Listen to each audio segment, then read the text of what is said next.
లాలా లక్ష్మీచంద్ మొదటిసారి శ్రీ సాయిబాబాను దర్శించడానికి వచ్చినప్పుడు ఏ పండ్లు సమర్పించారు?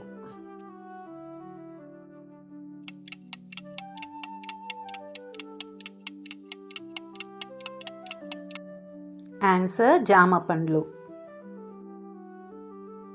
సమాధి మందిరంలోని సాయినాథుని విగ్రహాన్ని రూపొందించింది ఎవరు?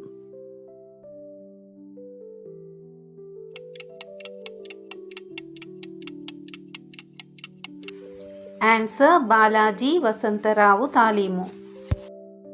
సమాధి మందిరంలోని సాయినాథుని విగ్రహ ప్రతిష్టాపన ఎవరి చేతుల మీదుగా జరిగింది?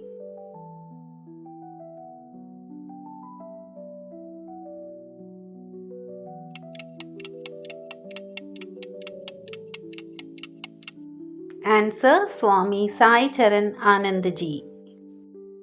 మీరు మీ స్కోర్ని కమెంట్ రూపంలో తెలియజేయండి మరియు సబ్స్క్రైబ్ చేయండి.